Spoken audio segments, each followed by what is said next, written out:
30 मार्च 2024 को सावली में एक अस्पताल के छपरे पर से नवजात शिशु मिला था। इस मामले में सावली पुलिस ने जांच पड़ताल की, तब ये पता चला था कि 15 साल की एक नाबालिग लड़की के साथ बार बार बलात्कार की वारदात को अंजाम दिया गया था, जिसके मद्देनजर इस बच्चे का जन्म हुआ था। भवानीपुरा गांव के जयेश राठौड़ की ओर से ये वारदात अंजाम दी गई थी। तब आपको बता दें कि सावली की कोर्ट में इस आरोपी के खिलाफ केस चला था। सावली के कोर्ट के जज साहब जे ठक्कर की ओर से आरोपी जयेश राठौड़ को दुष्कर्म और पॉक्सो एक्ट के तहत सजा सुनाई गई थी। तब आरोपी जयेश कुमार राठौड़ को 20 साल की सख्त कैद की सजा और 1 लाख रुपयों का दंड दिया गया। इसके अलावा डिस्ट्रिक्ट लीगल सर्विस अथॉरिटी की ओर से 4 लाख रुपयों का विक्टिम कंपोजिशन चुकाने के लिए भी आदेश दिए गए हैं। तारीख 30/3/24 ना रोज सावली पोलीस स्टेशन में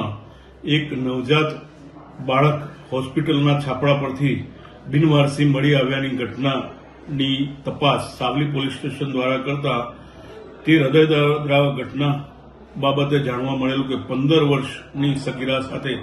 ભવાનીપુરા ગામના જયેશ વજયસિંહ રાઠોડ નામના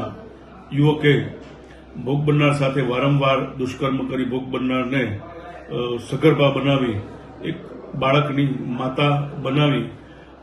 સગીરાને શરમજનક સ્થિતિમાં મૂકી બાળકને ત્યજી દેવા સુધી મજબૂર કરેલી અને તે ઘટનાની તપાસ સાવલી પોલીસ સ્ટેશન દ્વારા થતા પોલીસે મેડિકલ પુરાવા તથા ડીએનએ અહેવાલો મેળવી સજ્જડ પુરાવાઓ એકત્ર કરી આરોપી જયેશ વજયસિંહ રાઠોડ રહેવાસી ભવાનીપુરા વિરુદ્ધ નામદાર પોક્સો કોર્ટ સાવલીમાં ચાર્જશીટ કરી તે બાબતનો કેસ નામદાર પોક્સો કોર્ટ સાવલી સમક્ષ ચાલી જતા નામદાર પોક્સો કોર્ટના જજ સાહેબ શ્રી જે ઠક્કર સાહેબ શ્રીનાઓએ આરોપી જયેશ વજયસિંહ રાઠોડ રહેવાસી ભવાનીપુર તાલુકો સાવલીનાને કસૂરવાર ઠેરવી દુષ્કર્મ તથા પોક્સો એક્ટના ગુનામાં